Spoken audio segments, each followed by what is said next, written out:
Good morning. Good morning.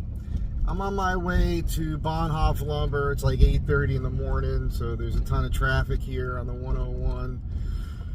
And I figured might as well just get into this with you guys now, since I'm just sitting here. I was going to do this in the shop and make it nicer, but I kill two birds with one stone here. So, which is always what this is about when I'm in the car talking.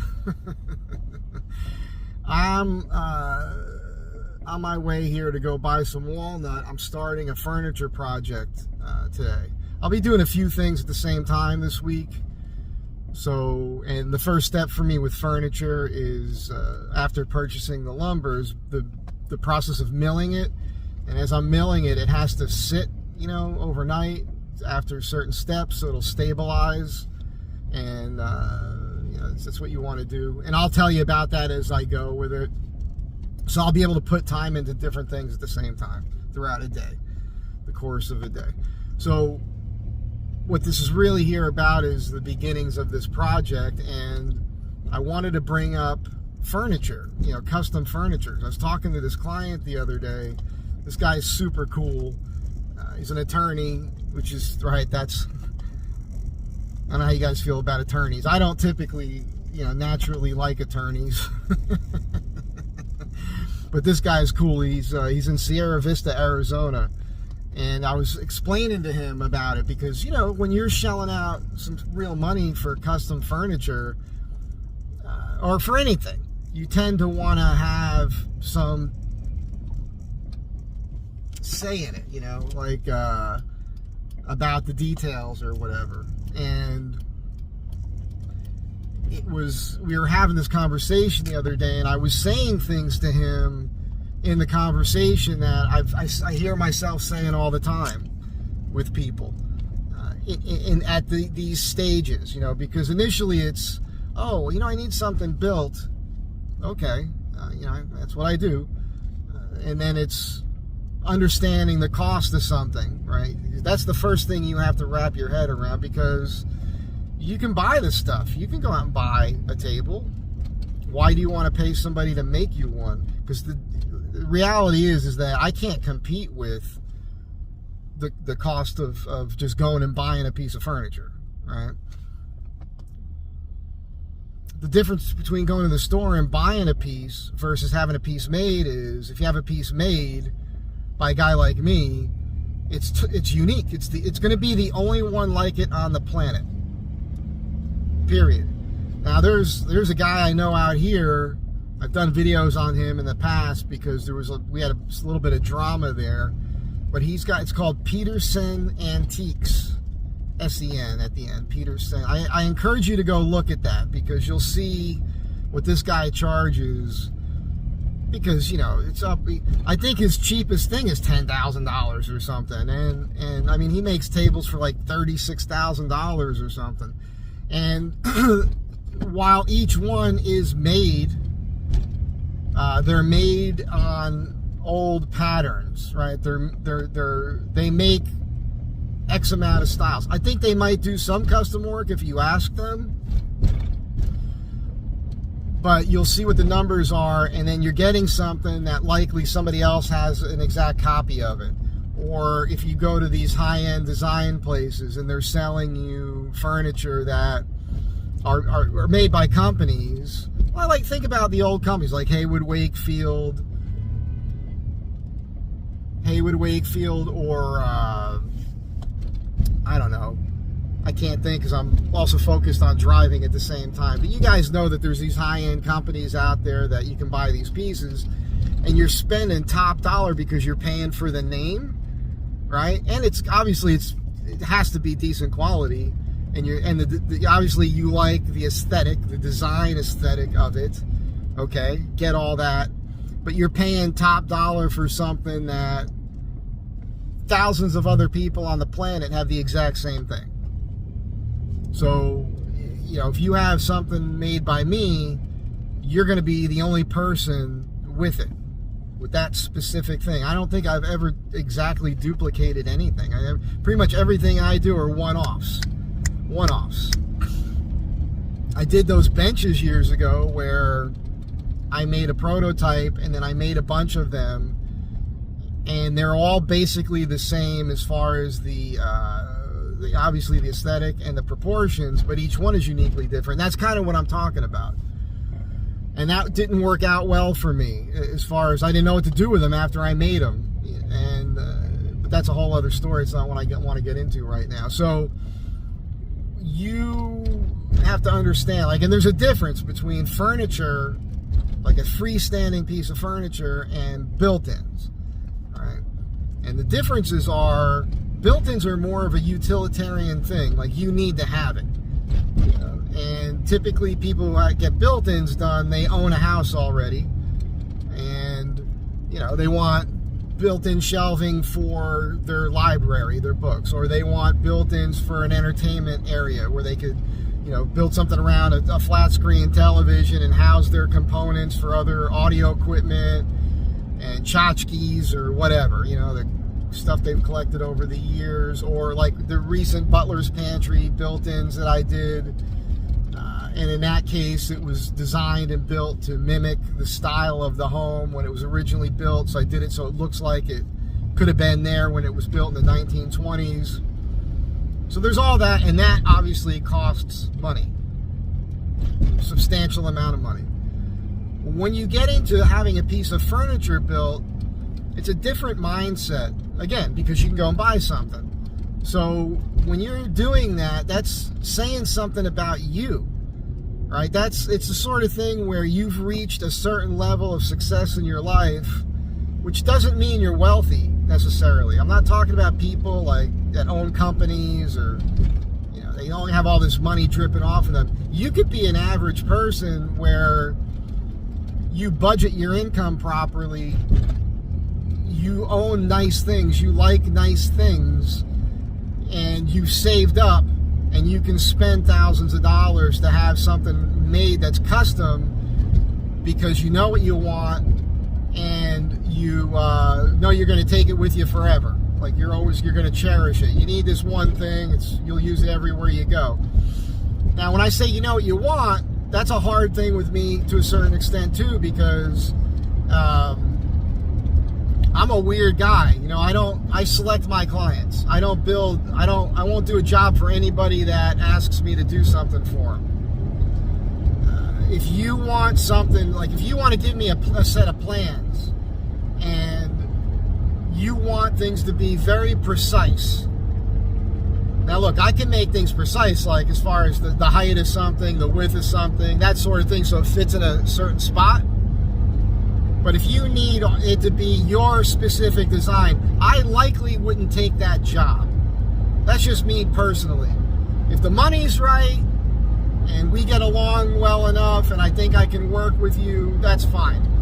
Usually people who have that mindset are very anal, they're very annoying, they want to follow along with everything and like look over your shoulder the whole time. It's too much for me to deal with. My favorite client, and there's plenty of you out there, are the people that you understand artisans.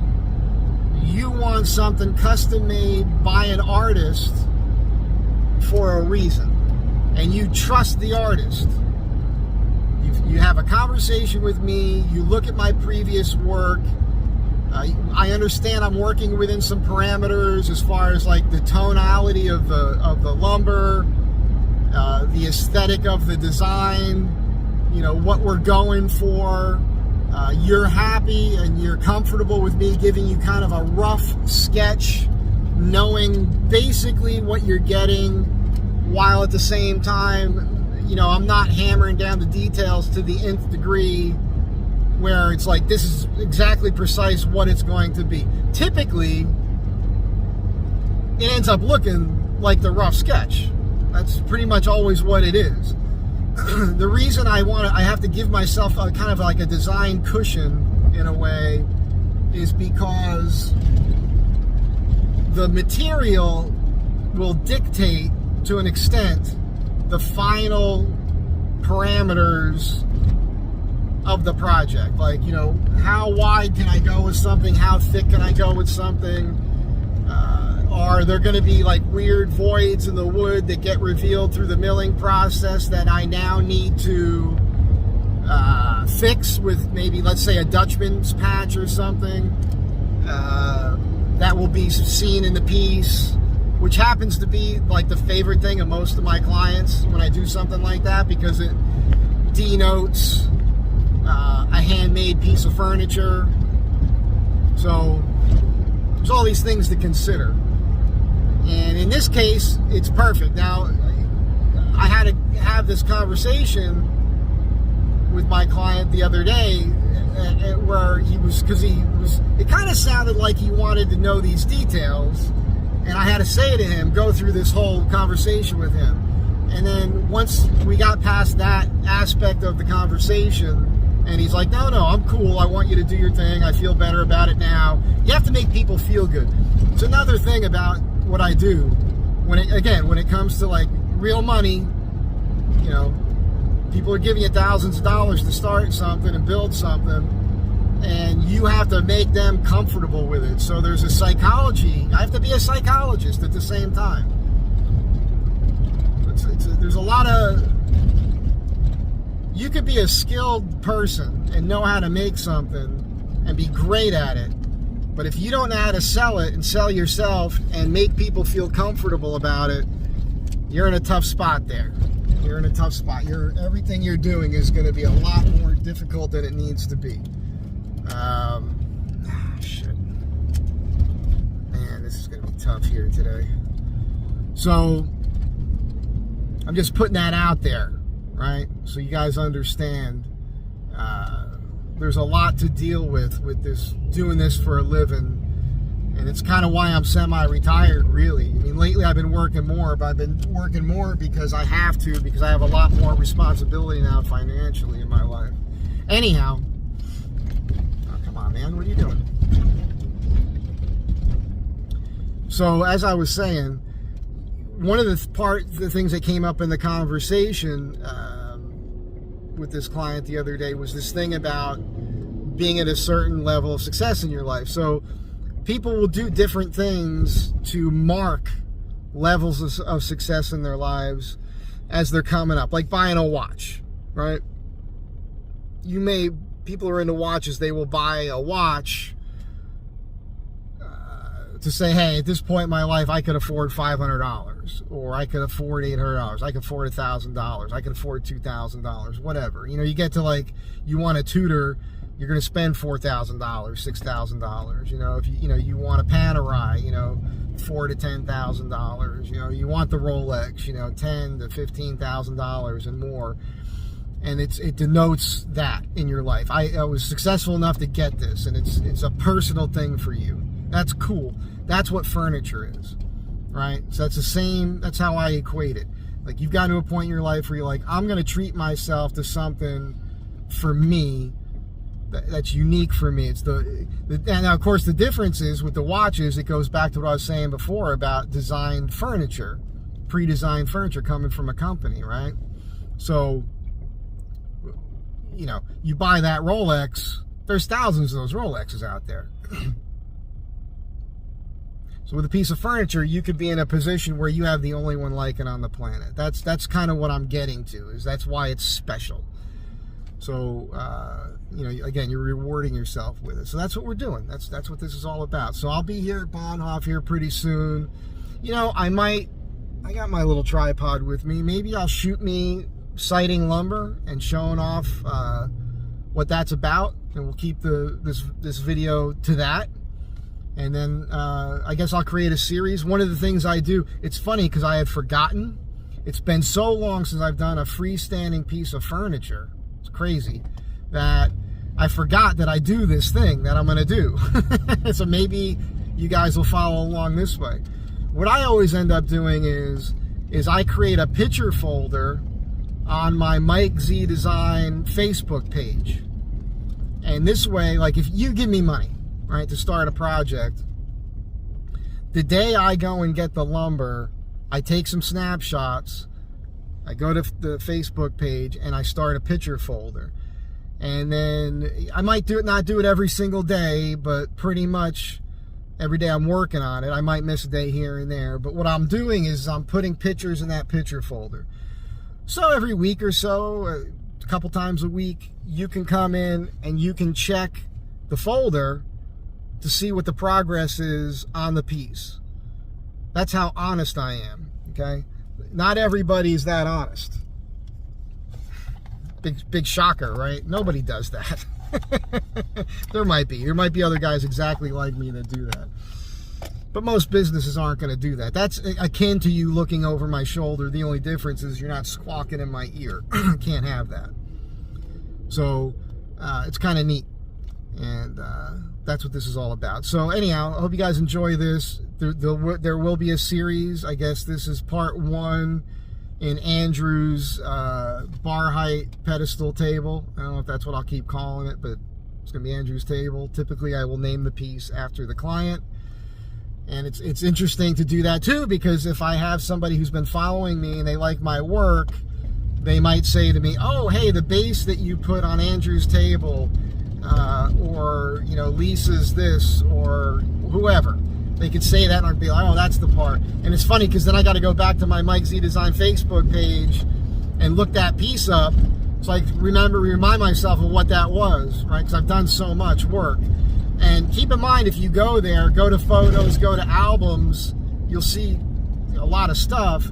And that's still not everything I've ever done, because I did a lot of stuff in the past before I ever took pictures of it. And sometimes I do things and I don't take any pictures. It's just I got other things going on in my life and I'm not that focused on it. It's been happening a lot the last couple of years. So that's it for now. Stick around. This video's not over.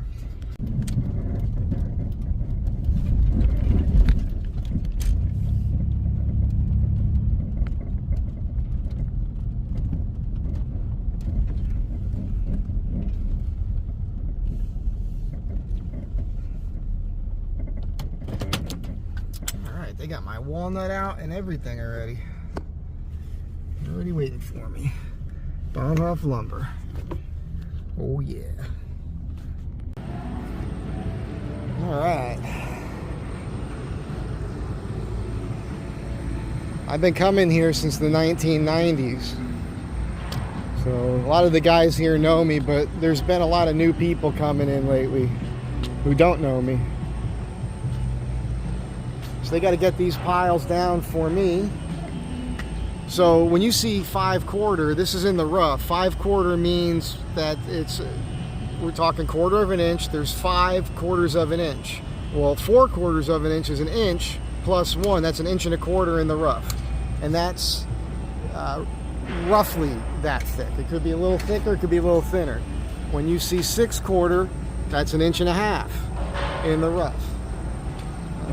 You see 8/4, that's 2 inches in the rough. Okay? Now you know. I gotta go look at some shorts in the corner over there, but I forgot my tape measure, so. What's up, man? How's it going? Alright, I just made a determination. I'm gonna go with 8/4 for the legs and underneath the table. And then I think I'm gonna go with 6/4 for the pedestal itself and the top. I think that'll look good. Make the legs a little bit beefier than the pedestal parts and the top. So this is how I work. I come here, I see what's available, and then I kind of design around that. Let's go see what they got for shorts. How's it going? All right. Some Purple Heart in here. Got some walnut in here.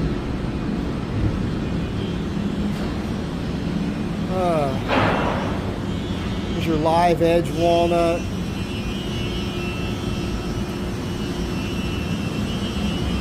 Yeah. And then we got this here. Alright. Now, technically I could probably use a lot of this here for this project.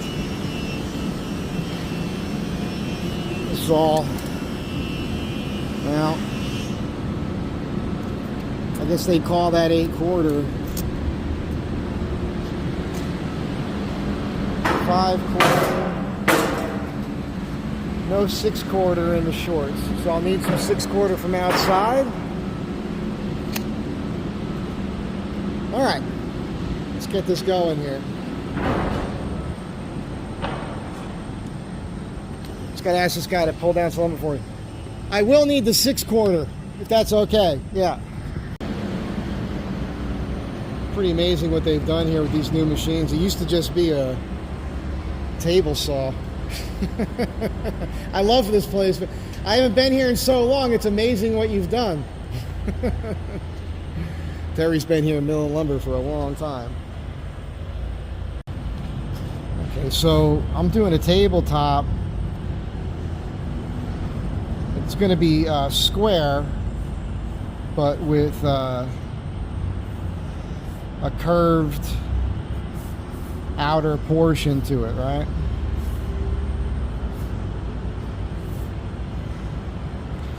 It's not going to be overly dramatic. I'm just, imagine the case of like a Seiko watch. Since we're talking about watches all the time.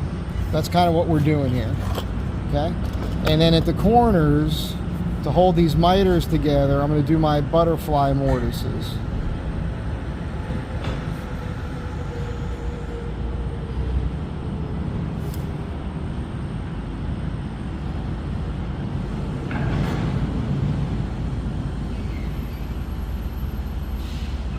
Okay, and the butterfly mortises are a mechanical fastener, so they will hold those miters together so they'll never come apart. So that's the top of the table. Yeah, and then the pedestal is basically 2 boards.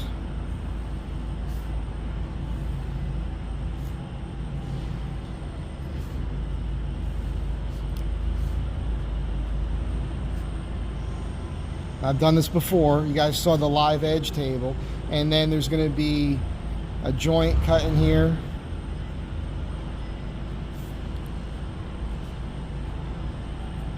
All right.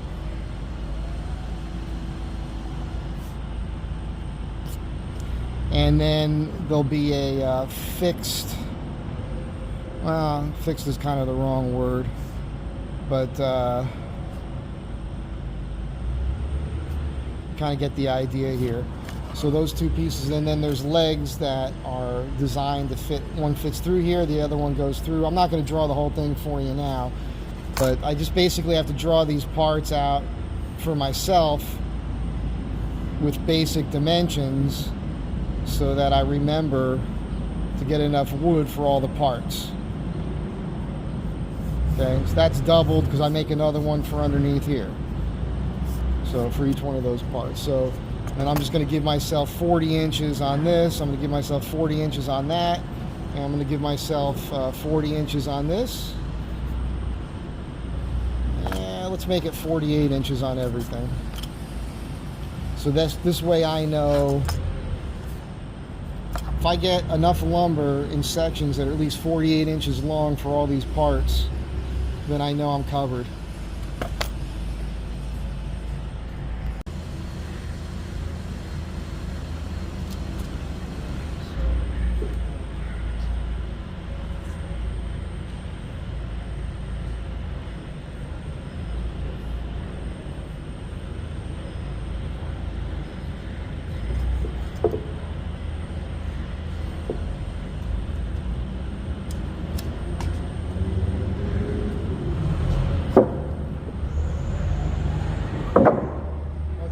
Bad.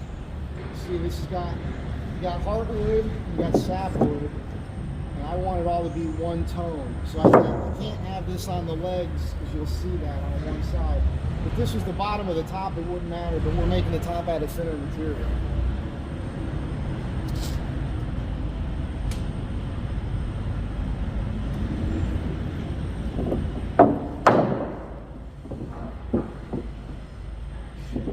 Probably why this stuff is in here.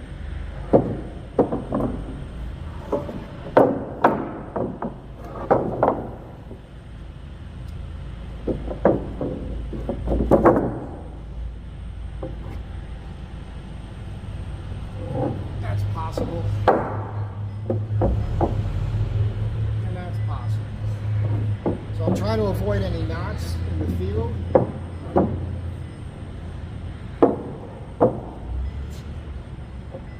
I only need 2 of these. I need the color to be somewhat consistent. Maybe I'll just take these two. That'll be enough for my base, way more than what I need. Maybe I'll pick through these for a little bit longer, but I don't want to be here all day. Okay, so this board is about 6 feet long. I've got some voids in it that I want to avoid, and my base piece will be around 40 inches or 42 inches long. So I think, and it'll be tapered, so I think I can avoid that. And this is an excess. Same thing on this one. I'll get one piece out of this, and I'll have excess. And it's one of the things about pricing a project, because you end up spending more money on lumber that you don't actually use for the project, because you're trying to net what you need out of what's available. It's not like you go to the store and you buy exactly what you need. You always have to get more, because you're trying to extract these finished pieces from these rough parts. So it's just one of those things, you know. You end up buying more material than you need for every project. That's just how it goes.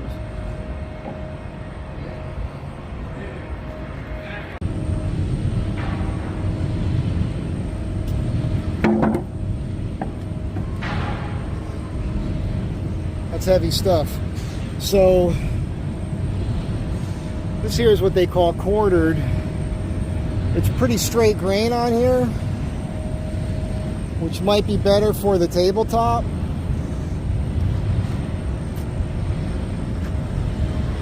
I got to think about this for a minute. Okay, so I'm not going to use these because they're too thin, and it would be too many glue ups. See, at 40 inches, look how many boards I'd need to glue up. So these here are pretty wide, but they're 12 feet long. I have too much excess. So we got a stack that's like 9 feet wide here that are wide boards. So I'm going to pick them from this pile, and then I'll have less glue ups in the top, and it'll look better with wider boards. So let me get to that.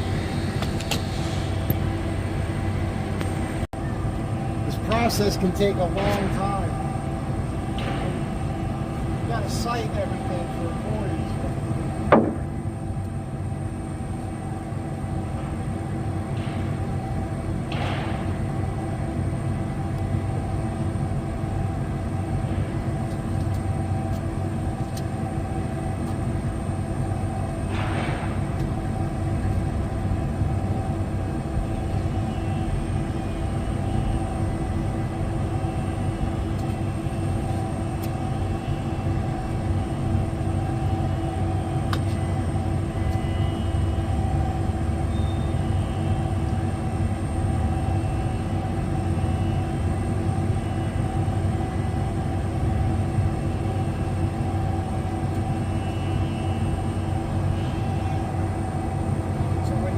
Sighting a board, you'll see it's got like a bow to it or an angle, and you have to think, where am I going to cut this piece?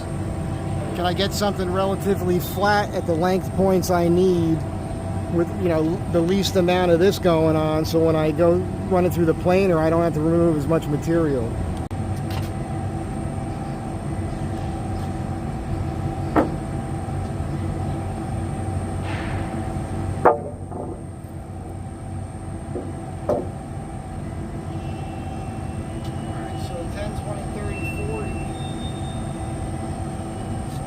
My tabletop right here. I'm going to get another wide piece that I'm going to trim down for the frame of it.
got some color variation going on here.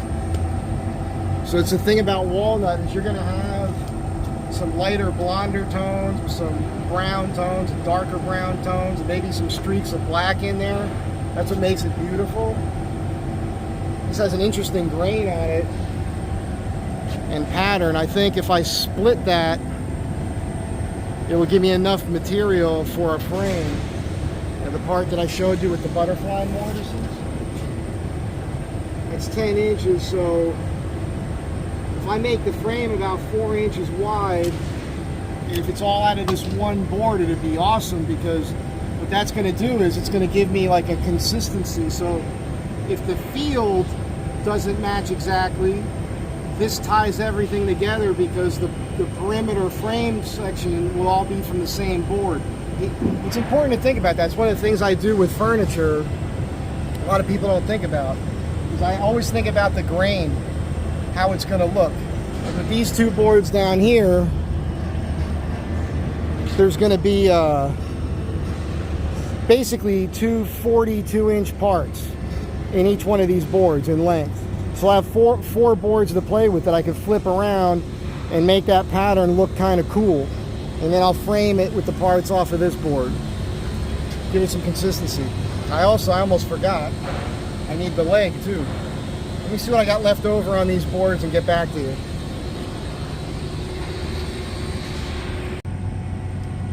Alright, so this piece I pulled out of this pile, this is going to be our pedestal upright.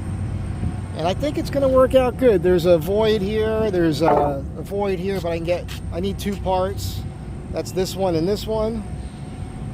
And it'll be the same color, which will be nice. And there's some blondes and some streaks in that, so it's going to look good. So I got my top material right there. Right there. Got my pedestal. And then I got my legs for the bottom and the part that supports the top right here. And I'm ready to pay for this. What do you think? How much money? I'm going to guess $800. Maybe it'll be half of that. I don't know. Stuff's not cheap.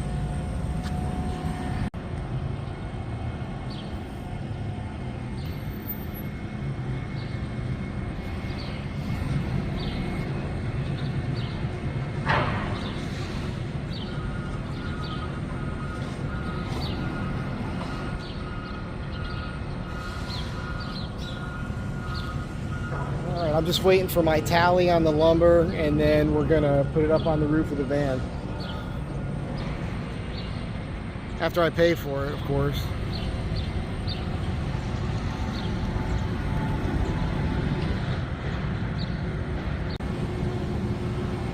They made this place so nice. This concrete was never here when I was coming 30 years ago, and they've got Jenga. Every time somebody walks by, they take out a piece. That's pretty cool.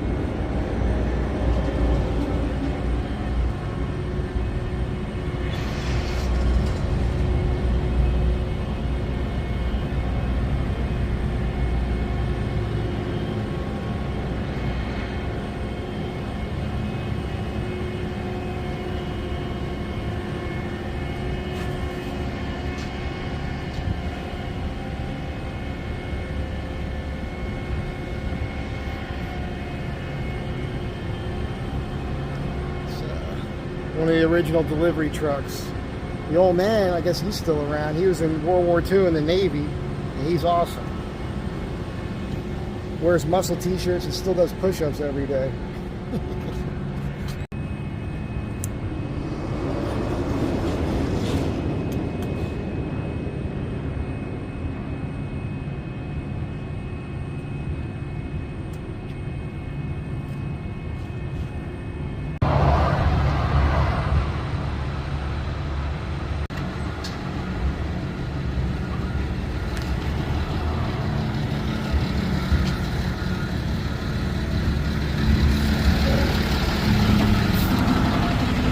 So the price just went up on the project.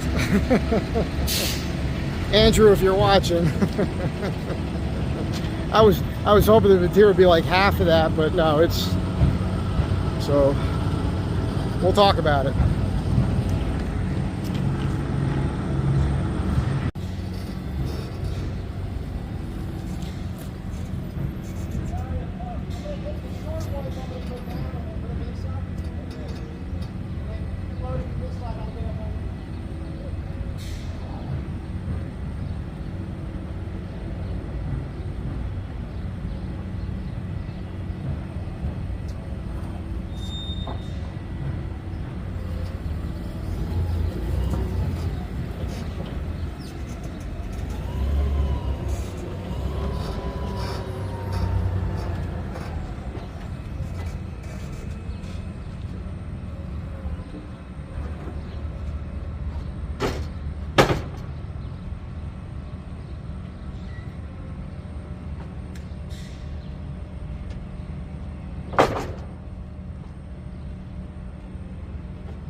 I just got to get the straps out, cinch that down, and I'll be driving home.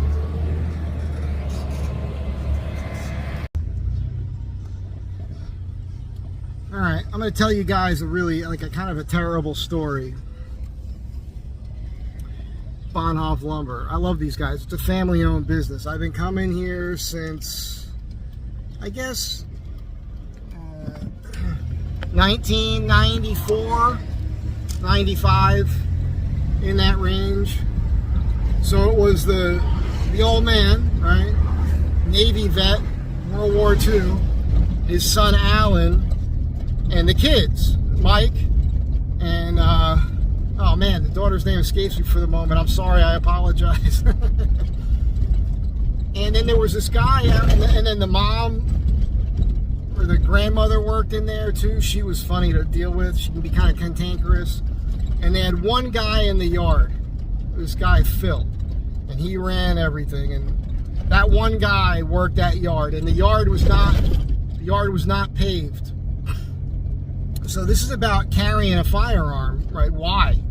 You know, why do you carry a firearm? You know, people don't think anything's going to pop off. Well, there was an incident there. It could have been 10 years now. Honestly, I don't remember how long ago it was.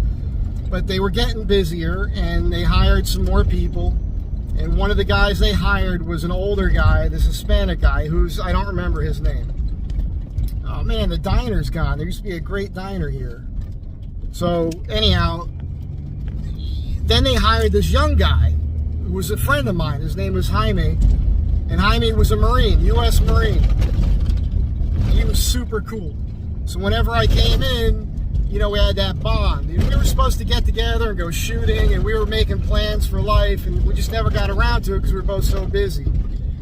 And the older Hispanic guy one day, he was pretty disgruntled. I remember coming in often, and he was not in a good mood.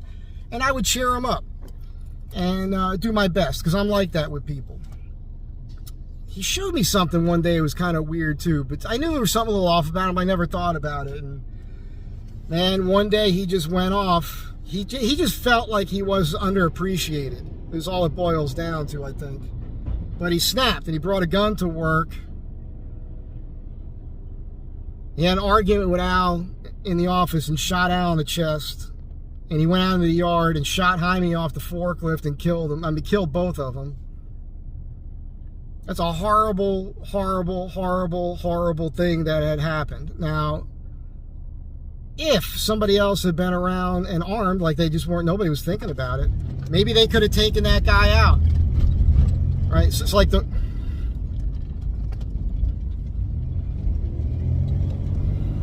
worst part of the whole thing is that guy's still alive. He's in prison, but screw him, man. He shouldn't even be walking the earth breathing the same air as the rest of us anymore. That's my personal belief. So that's why, you know, if you're the type of person that knows how to handle a firearm and all that, that's why. That's why we need more citizens to act like security walking around that are armed. because there's just crazy scumbags that blow a friggin' gasket every once in a while and take a gun and start shooting people, you know, or take a machete and start friggin' hacking people up. How are you supposed to defend yourself against that? You know, these people in England, I did this video, and off the cuff, I was like, we have more freedoms than you. And a couple of them are like, how are you more free than us? Well, I'll tell you how we're more free than you. We can carry weapons. We have the right to defend our lives and our property and our families and others we love with a weapon. That's how we're freer than you are.